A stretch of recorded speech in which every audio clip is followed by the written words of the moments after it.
Assalamualaikum warahmatullahi wabarakatuh. Alhamdulillah alamin. Puji dan syukur kehadiran Allah Subhanahu wa taala yang mana pada hari ini kami dari kelompok 4 masih diberi kesehatan dan kenikmatan dalam rangka melaksanakan presentasi yaitu seminar akuntansi yang kami beri judul Analisis Penerapan PSAK 2 terkait dengan laporan arus kas. Pertama-tama yang kami hormati kepada dosen pengampu Ibu Ratnawati Raflis, SEMM AKCA, dan kepada teman-teman semuanya yang telah bersedia melihat video presentasi kami. Sebelum kami mulai presentasi, izinkanlah kami memperkenalkan kelompok kami terlebih dahulu. Yang pertama yaitu saya sendiri, Osi Desima Guspita, BP 1911-006.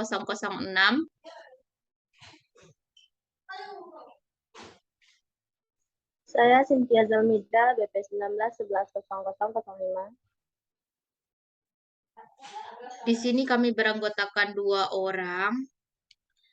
Nah, sebelum kita masuk kepada pembahasan, yaitu pertama kita masuk kepada menu pembahasan terlebih dahulu. Yang mana menu-menu yang akan kami bahas pada uh, hari ini yaitu yang pertama terkait pendahuluan, ada latar belakang, rumusan masalah, dan tujuan. Nah, yang kedua ada pembahasan yaitu laporan arus kas, tujuan arus kas, ruang lingkup arus kas, manfaat informasi arus kas, penyajian laporan arus kas, dan selanjutnya ada pengaplikasian dalam perusahaan. Nah, dalam bab 3 ada penutup yaitu kesimpulan. Nah, selanjutnya juga ada referensi-referensi yang kami ambil dari mana saja kami ambil dari menu pembahasan pada hari ini yaitu adanya daftar pustaka. Materi yang pertama yang akan saya jelaskan sendiri terkait dengan latar belakang. Pertama yaitu latar belakang. Latar belakang dari judul yang kami ambil yaitu pada dasarnya arus kas dalam perusahaan dapat ditelusuri dari aktivitas-aktivitas dalam perusahaan sebab seluruh aktivitas perusahaan dimaksudkan untuk menghasilkan kas. Dalam melaksanakan aktivitas-aktivitas perusahaan, pengeluaran kas untuk beban lainnya tidak dapat dihindari. Aktivitas-aktivitas yang berlangsung dalam perusahaan berdasarkan dampak terhadap kas secara garis besar dapat diklasifikasikan pada aktivitas operasi, aktivitas investasi, dan aktivitas pendanaan. Nah, perusahaan memproduksi dan menjual barang dagangannya atau memberikan jasa secara rutin dengan maksud menghasilkan kas masuk bagi perusahaan. Aktivitas disebut aktivitas operasi atau aktivitas rutin. Aktivitas operasi dimaksudkan untuk menghasilkan generates kas secara rutin bagi perusahaan. Selanjutnya ada aktivitas investasi dapat didanai oleh kas hasil aktivitas operasi dari kas yang telah dicadangkan untuk proyek-proyek yang telah disepakati atau dengan utang yang menerbitkan saham pendanaan. Aktivitas investasi memerlukan perencanaan yang baik agar tidak mengganggu aktivitas perusahaan lainnya karena kas tergerus untuk aktivitas investasi. Nah, untuk PSAK 2 berisikan tujuan yakninya informasi tentang arus kas suatu perusahaan berguna bagi para pemakai laporan keuangan sebagai dasar untuk menilai kemampuan perusahaan dan menghasilkan kas dan kesetaraan kas dan menilai kebutuhan perusahaan untuk menggunakan arus kas tersebut. Dalam proses pengambilan keputusan ekonomi, para pemakai perlu melakukan evaluasi terhadap kemampuan perusahaan dalam menghasilkan kas dan kesetaraan kas serta kepastian perolehannya. Selanjutnya kita masuk kepada rumusan masalah. Rumusan masalah yang kami angkat pada materi kali ini yaitu dari penjelasan latar belakang di atas dapat disimpulkan rumusan masalahnya yaitu bagaimana penerapan PSAK 2. Selanjutnya kita masuk kepada tujuan. Tujuan dari diangkatnya analisis penerapan terkait PSAK 11 terkait PSAK 2, yaitu dari rumusan masalah di atas disimpulkan tujuannya yaitu untuk mengetahui bagaimana sih penerapan PSAK 2 pada perusahaan subsektor. Nah, setelah kita membahas pendahuluan, kita akan masuk kepada pembahasan yang akan dijelaskan oleh rekan saya, Cynthia Zalmida. Kepada Cynthia Zalmida, dipersilahkan. Baiklah, selanjutnya itu masuk kepada bab pembahasan. Yang pertama yaitu laporan arus kas. Laporan arus kas merupakan informasi keuangan yang disajikan perusahaan kepada pihak berkepentingan berdasarkan standar keuangan yang berlaku untuk membantu stakeholder membuat keputusan. Berdasarkan PSAK 1 disebutkan bahwa satu set laporan keuangan terdiri dari laporan posisi keuangan, laporan laba rugi, dan penghasilan komprehensif lainnya, laporan perubahan ekuitas, laporan arus kas, catatan atas laporan keuangan, informasi komparatif, dan laporan posisi keuangan pada awal periode terdekat sebelumnya ketika entitas menerapkan kebijakan akuntansi secara retrospektif atau membuat penyajian kembali pos-pos laporan keuangan. Menurut Kiso et al. 2014, laporan arus kas adalah laporan keuangan berbasis kas yang memberikan informasi penerimaan dan pengeluaran kas perusahaan dari sisi 3 kegiatan, yaitu kegiatan operasi, kegiatan investasi, serta kegiatan pendanaan. Selanjutnya itu tujuan arus kas. Informasi tentang arus kas entitas berguna bagi para pengguna laporan keuangan sebagai dasar untuk menilai kemampuan entitas dalam menghasilkan kas dan kas setara, serta menilai keputusan ekonomi. Penggunaan perlu melakukan evaluasi terhadap proses pengambilan keputusan ekonomi. Penggunaan perlu melakukan evaluasi terhadap kemampuan entitas dalam menghasilkan kas dan kas setara kas, serta kepastian perolehannya. Tujuan pernyataan ini yaitu memberikan pengaturan atas informasi mengenai perubahan historis dalam kas dan setara kas dari suatu entitas melalui laporan arus kas yang mengklasifikasikan arus kas berdasarkan aktivitas operasi, investasi, dan pendanaan suatu periode. Selanjutnya yaitu penyajian laporan arus kas.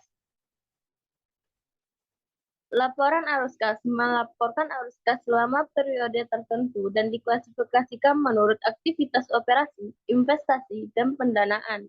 Entitas menyajikan arus kas dari aktivitas operasi, investasi, dan pendanaan dengan cara yang paling sesuai dengan bisnisnya. Adapun karakteristik dan transaksi dan kejadian dari setiap aktivitas tersebut dijabarkan dalam PSAK 2 seperti disebutkan, yaitu yang pertama aktivitas operasi. Aktivitas operasi diperoleh dari aktivitas penghasilan utama, pendapatan perusahaan. Jumlah arus kas yang berasal dari aktivitas operasi merupakan indikator utama untuk menentukan apakah operasi entitas dalam menghasilkan arus kas yang cukup untuk melunasi pinjaman, memelihara kemampuan operasi entitas, membayar dividen, dan melakukan investasi baru tanpa mengandalkan sumber pendanaan dari luar.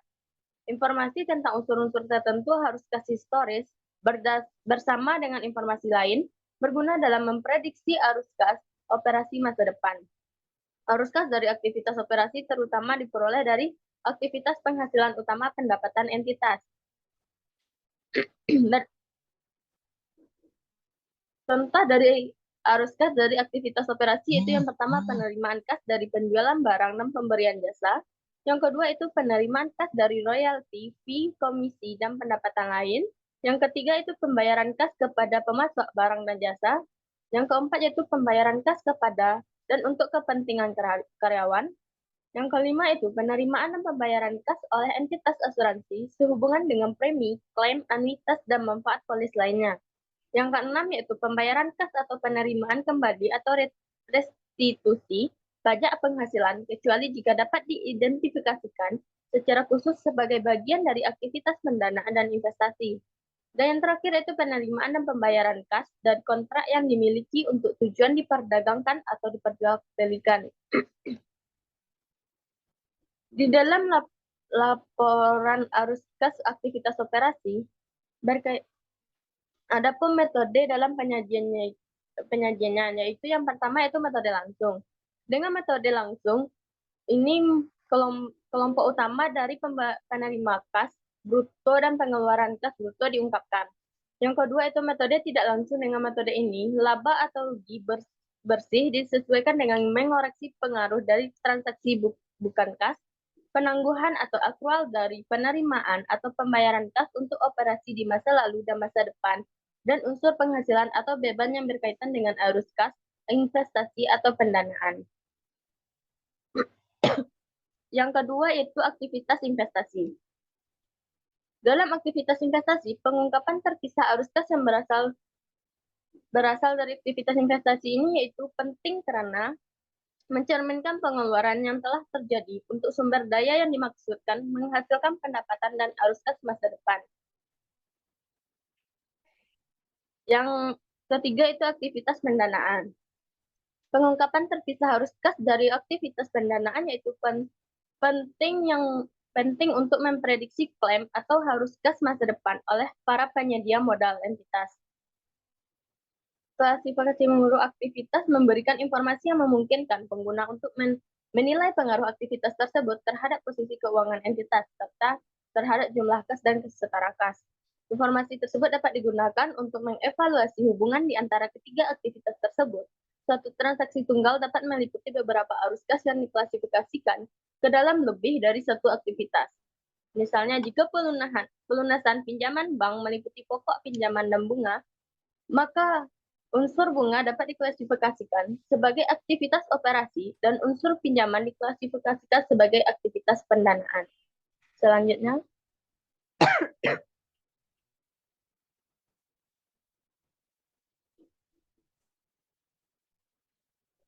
next.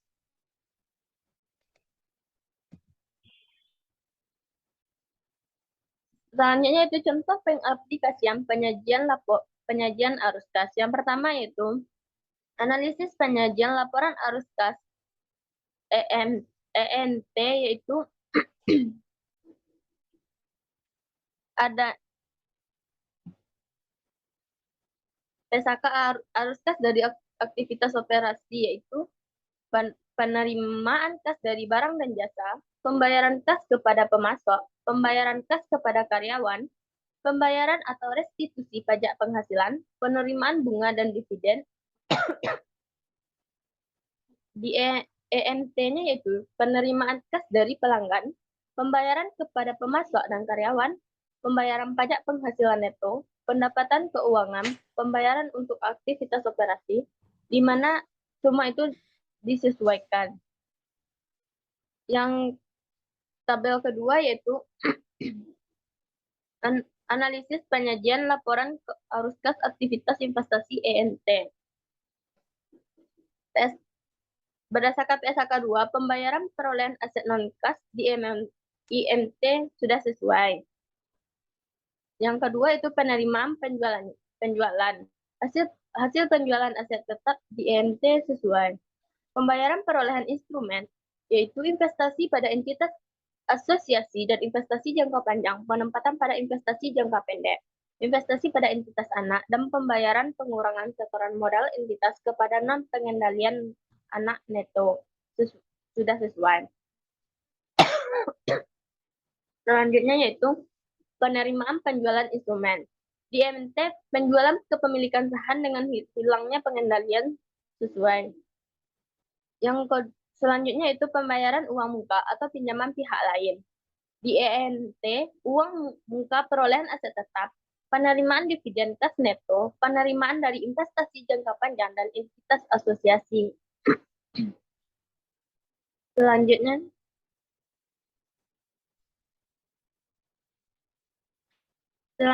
itu Bab 3 yaitu penutup.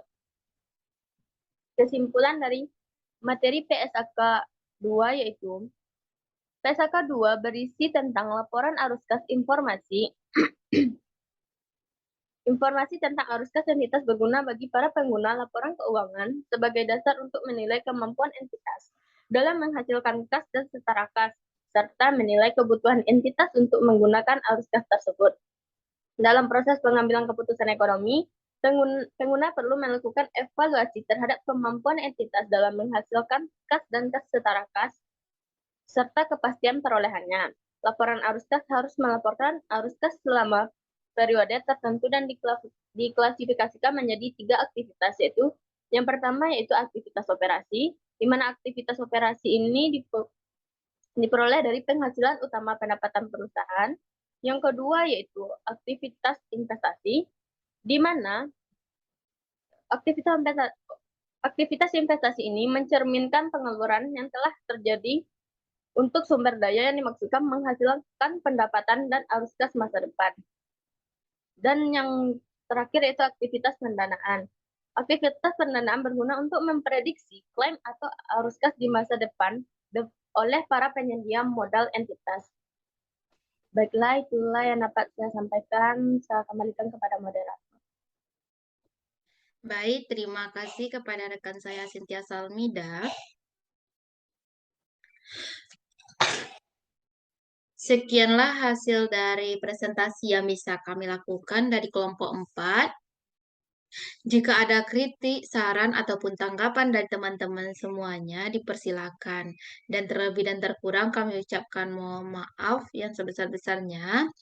Assalamualaikum warahmatullahi wabarakatuh.